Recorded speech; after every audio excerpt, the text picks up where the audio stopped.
kota Madinah daripada musuh masing-masing. Maknanya kalau musuh Yahudi datang serang, orang Yahudi lawan, orang musyrikin Madinah bantu, orang Islam Madinah pun akan bantu pertahankan Madinah supaya tidak dicubuk.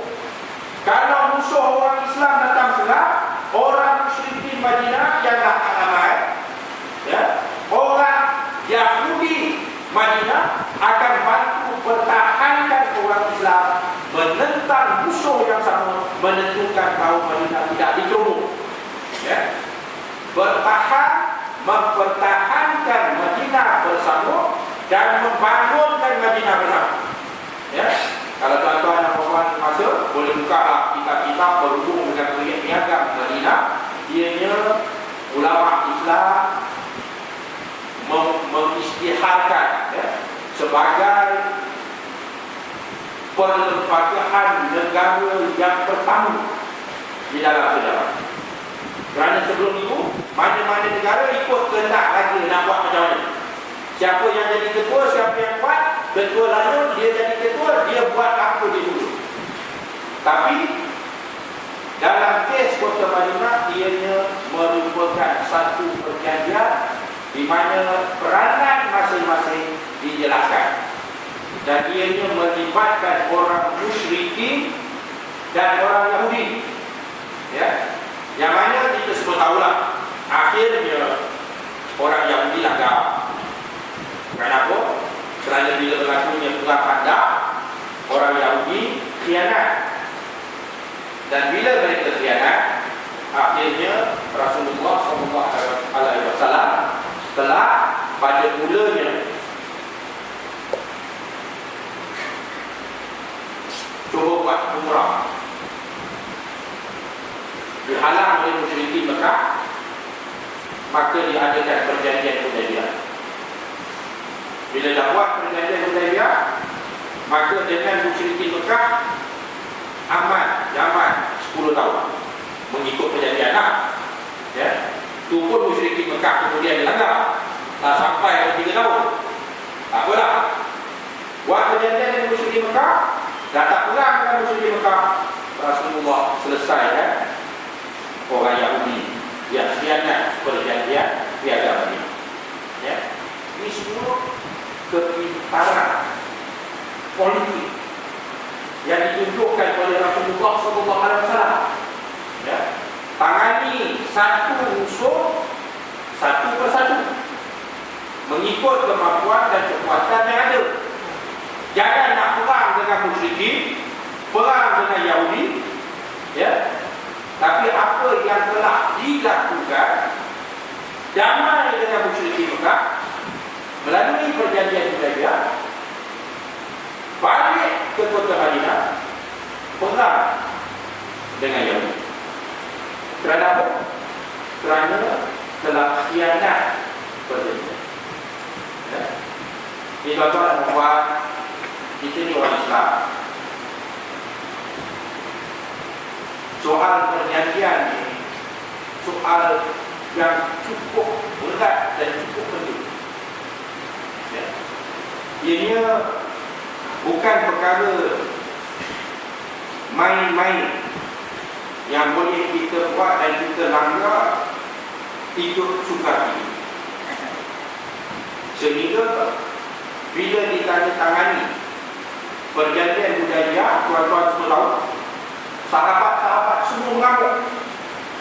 Perjanjian yang bukan sebelah. Tapi Rasulullah SAW yang dibantu oleh wahyu, dia faham bahawa walaupun berat sebelah, ianya membuka jalan untuk mencapai kemenangan. Dan Rasulullah SAW mentaati setiap aspek perjanjian itu, sehinggalah terpaksa menyerahkan orang Islam kepada orang musyrikin Quraisy. Ya, yang termasuklah yang si Abu Jandal, ya, dan seorang lagi anak kepada Suhail. Saya tak ingat nama dia. Ya. Tak ingat nama dia. Ya. Suhail ni wakil orang musyrikin Mekah untuk nak tanda perjanjian tu, Suhail ni, dia wakil orang musyrik Mekah. Anak dia lepas tanda tangan di perjanjiannya, anak dia datang. Cakap dengan Rasulullah SAW, saya dah beriman. Suhail kata, tangkap dia. Ni anak saya. Dia tempelin anak dia depan Rasulullah SAW. Hei balik. Rasulullah kata tak boleh buat. Kita dah berjanji. Datang pula Abu Bakar. Begitu juga. Ya. Maka tuan-tuan dan puan, kita kena faham. Bila kita nak buat satu perjanjian, kita kena pegang pada perjanjian itu. Walaupun pada dasarnya nampak macam kita rugi, tetapi kita kena yakin bahawa insya-Allah ianya dibuat dengan bijaksana, ianya akan mendatangkan kemenangan kepada kita. Saya nak baca ayat daripada surah An-Nahl, ayat yang ke-94, yang berbunyi, A'udzubillahi minasyaitonirrajim. Wala tattakhidhu aymanakum dakhalan bainakum. Jangan kamu jadikan perjanjian-perjanjian yang kamu buat di kalangan kamu sebagai benda main. Fatazilla qadamun ba'da subuhiha, akan tergelincir kaki kamu setelah ianya berdiri tegak dan tegak.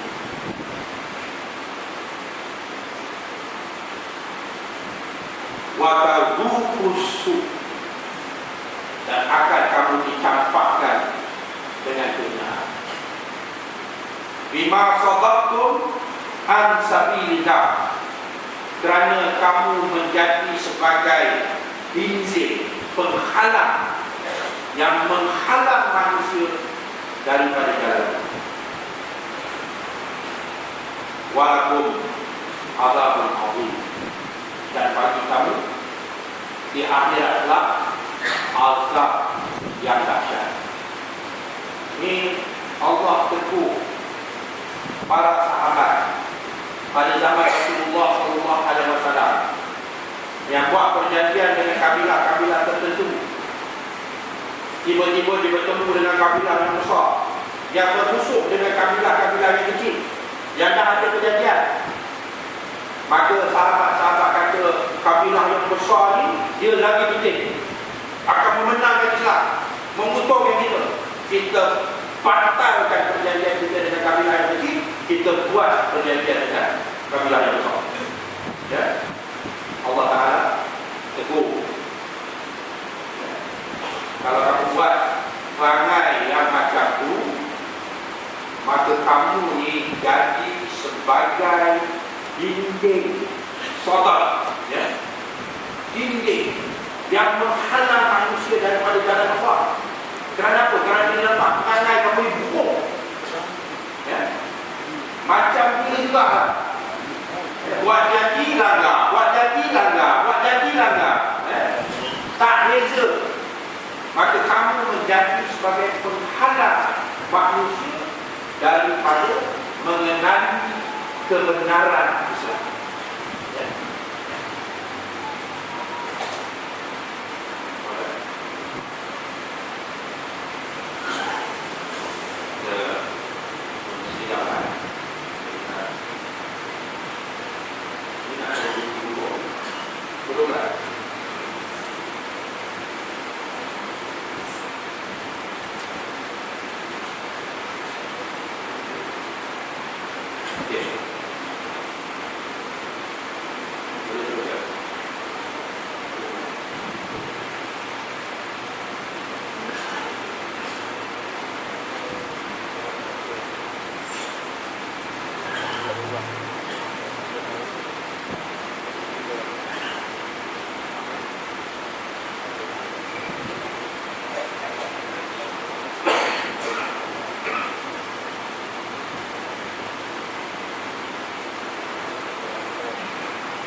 bahawa bila kita berpegang kepada perjanjian yang kita telah memikir dan berbincang dan yang merupakan hasil daripada syura, dibawa, dibahas, kalau bagi PAS sekarang ni sampai tahap utama, ya, kita pegang dan kita kena yakin bahawa bila kita menterakhirkan akhlak orang yang beriman, al-mu'minun ala syuru, orang yang beriman atas janji mereka, ya, bila kita terakhirkan akhlak yang hebat, Allah akan berikan kemenangan kepada kita, ya. Jangan oleh kerana kita nampak peluang, macam para sahabat nampak peluang, ada kabilah besar yang berdamai dengan kita, nampak perjanjian dengan kita, tapi syarat tu kerana dia bermusuh dengan kabilah yang kecil tu, kami kena langgar perjanjian yang dengan kabilah lain, ya. Nampak peluang, langgar, ya. Itu akan mendatangkan balasan yang buruk daripada Allah Azza wa Jalla, dunia dan akhirat.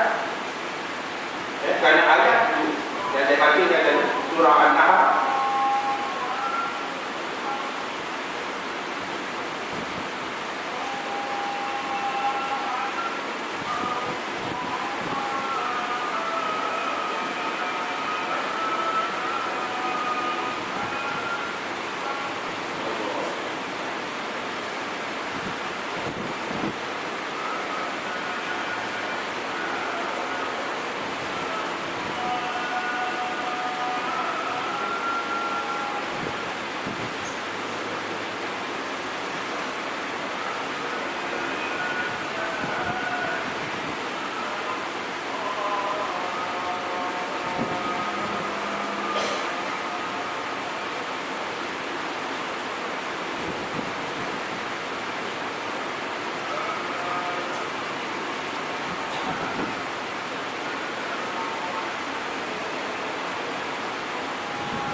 dalam ayat ini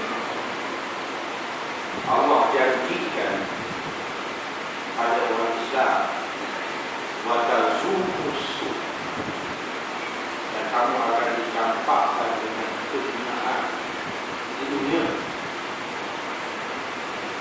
dan juga di akhirat, walakum azabun azim, bagi kamu azab yang dahsyat. Kerana apa?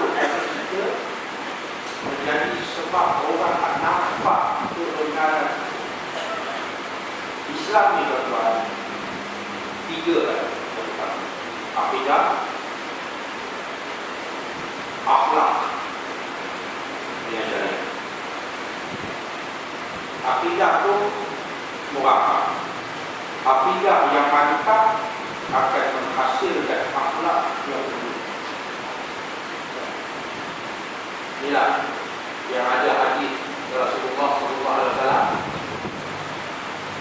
yang dijadikan asyik wama u'is illa itu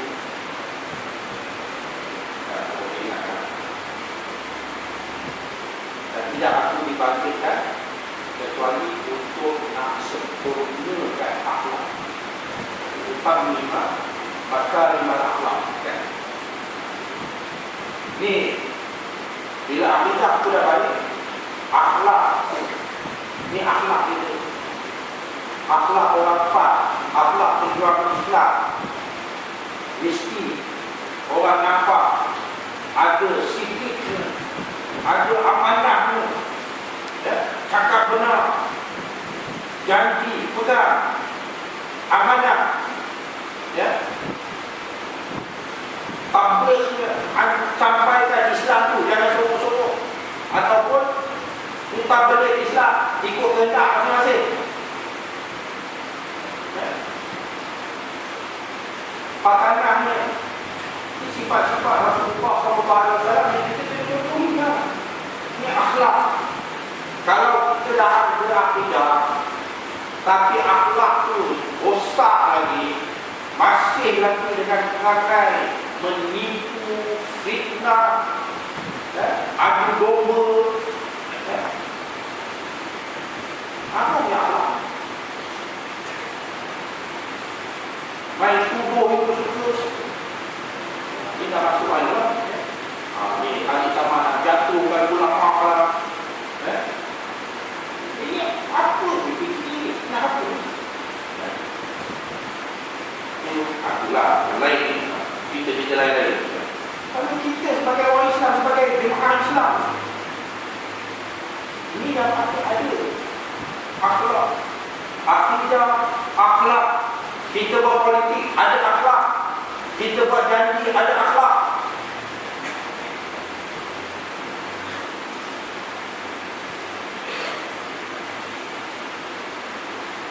Di Selangor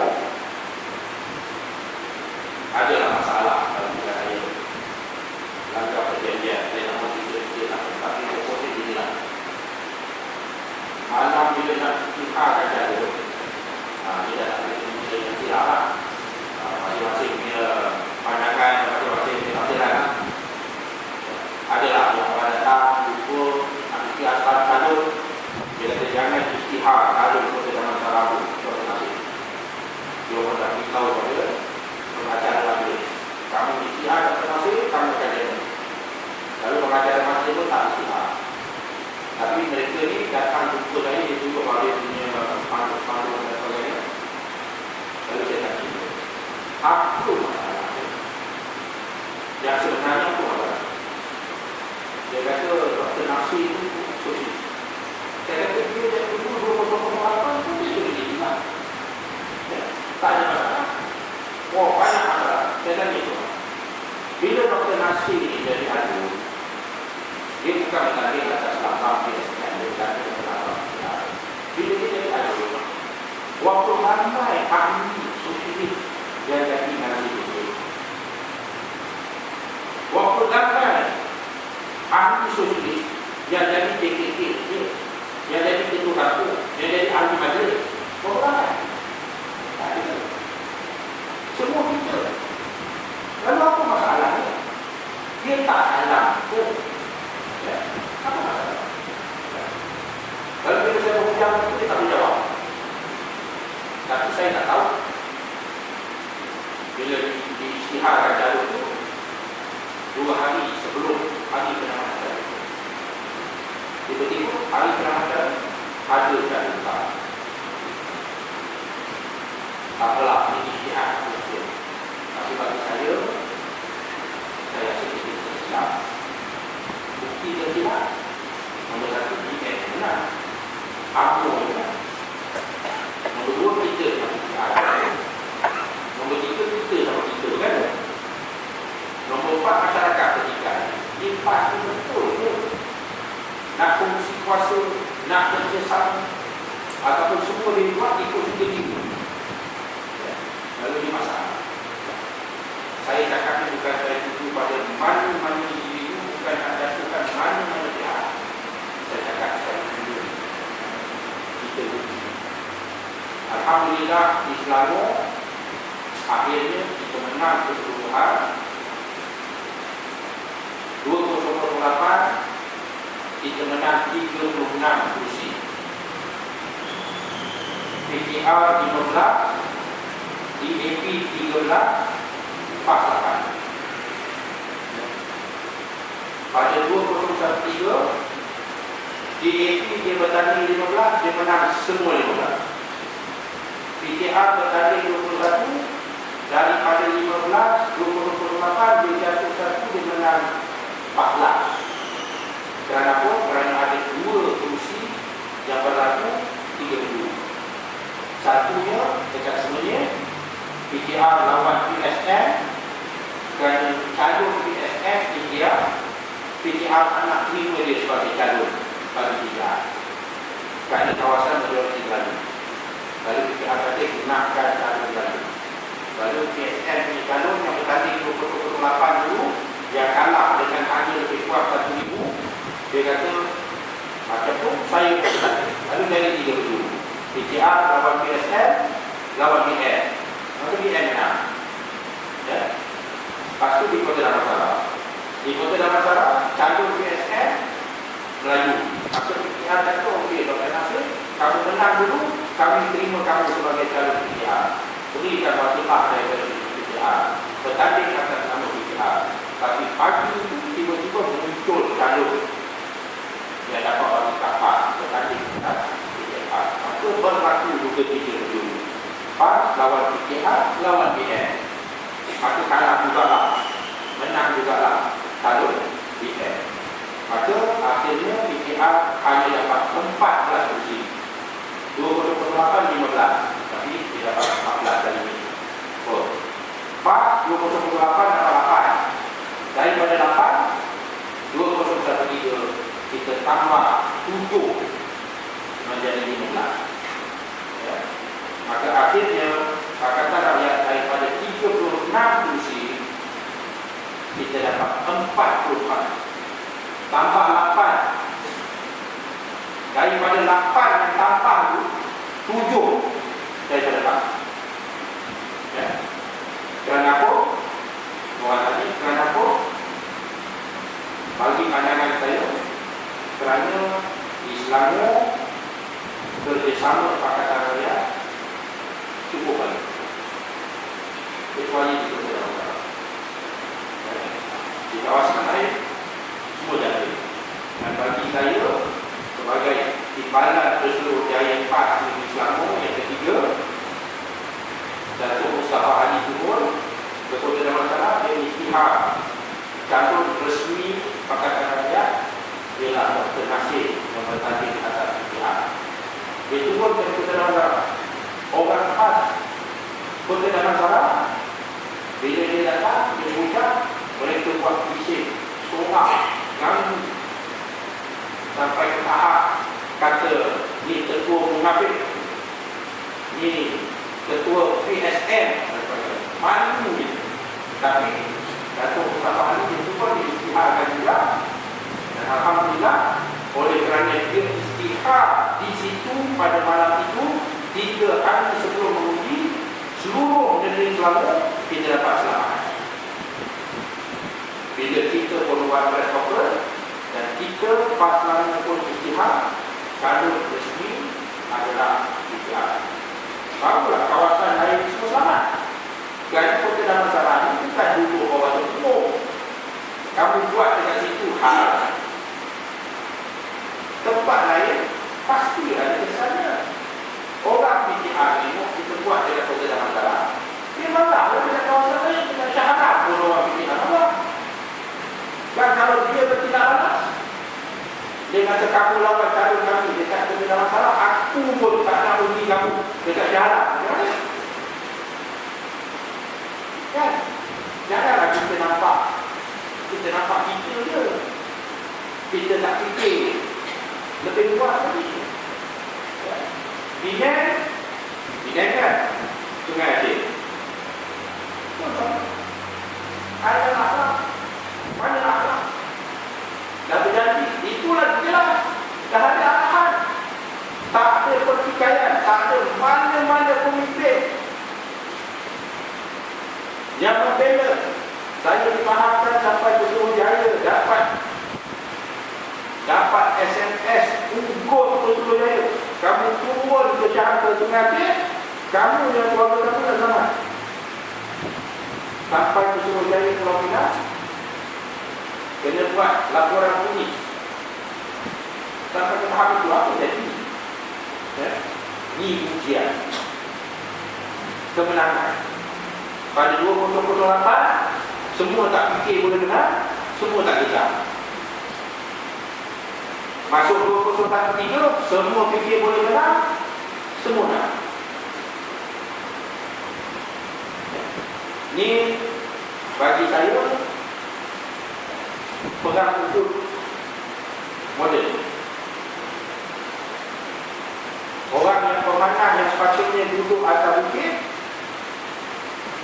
dia nampak, kalau aku bertanding aku boleh jadi alut, dia turun bukit. Sama lah macam pada zaman Rasulullah SAW, para sahabat yang pemanah duduk atas bukit, nampak musuh dah lari, macam-macam yang ada atas medan perang, yang boleh diterima, boleh diangkut sebagai ghanimah, sebagai harta rampasan perang. Mereka turun daripada bukit nak kutip, nak kutip dia punya apalah barang-barang yang ada atas mayat-mayat musuh yang berlebar, tinggalkan kedudukan. Tapi yang ini lagi tu, kenapa? Dekat situ tak adalah yang memanah tu berkata dengan yang orang yang berlawan perang. Yang ini dia turun bukit, dia sama dia pula berlalu. Kerana nak menjustifikasikan kenapa saya bertanding, kat kota masalah dia kena tutup kanun PKR. Dia ni sosialis lah, kafir lah, ini lah, itu lah. Dia kena sedar. Yang apa tu kalau tutup kanun. Ada itu tak? Lalu sekarang ni UMNO ada 12 dekat Selangor. PAS ada 15. DAP ada 15. PKR ada 14. UMNO parti yang terkecil jumlah kursinya di Malaysia. Dulu dia kata PAS, parti yang terkecil, 8 kursi dia 18. Dia yang paling banyak di negeri sana.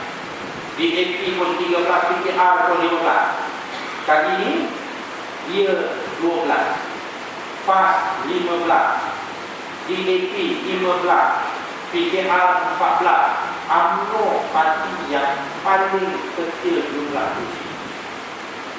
Sepatutnya 10. Tapi oleh kerana 2 tidak ada pada dia dapat 12. InsyaAllah sekali lagi pilihan raya daripada asalnya 18 sekarang 12. Sekali lagi pilihan raya kita tinggalkan 6. Sekali lagi kosong. InsyaAllah. Lalu tuan-tuan dan puan, bagi saya tadi kita saja pukul 20 kita dulu saya menyampaikan ke tuan-tuan nanti habis berulang. Kemenangan di Selangor nombor 1, nombor 3. Walaupun mereka menipu, tetapi kalau kita memanfaatkan kedudukan yang ada pada kita, kerana kita dah jadi kerajaan. Kalau sebelum kita jadi kerajaan, selepas kita jadi kerajaan, kita tak boleh tambah kekuatan kita, ada silap. Wallahualam. Kita dah jadi kerajaan. Ngaji masjid orang kita AJK masjid orang kita, penceramah masjid orang kita, ketua kampung orang kita, JKT orang kita, ahli majlis orang kita, adun orang kita, ahli parlimen orang kita. Semua tembok-tembok penghalang untuk kita bertemu dengan masyarakat Melayu semua dah buka. Kalau itu nak guna masjid pun tak boleh. Masjid pagi maka orang lain lah, ya. Itu tak kisah siapa kerajaan pun kita pun minta kat masjid ni, ya. Tapi kalau kat Selangor dulu dia boleh kunci masjid dan tukar. Hari itu bila hari mengundi tu, bila kira mengundi tengah malam, ada satu tempat taman kampung buatan atau kampung buatan. Bila orang UMNO kat kampung buatan, dia dengar saluran 1, saluran 2 dia menang, dia bawa dia punya rombongan pergi jumpa ketua kampung, dia minta kunci masjid. First dia minta. Kenapa? Kerana dia tahu ni kita punya kekuatan, ya? Dia kalau dia dapat kunci masjid, dia nak mati dia cukup kuliah-kuliah, ya? Tapi bila kita memerintah, kita kena hidupkan masjid. Bukan sekadar kuliah, tapi nanti jawatan kuasa masjid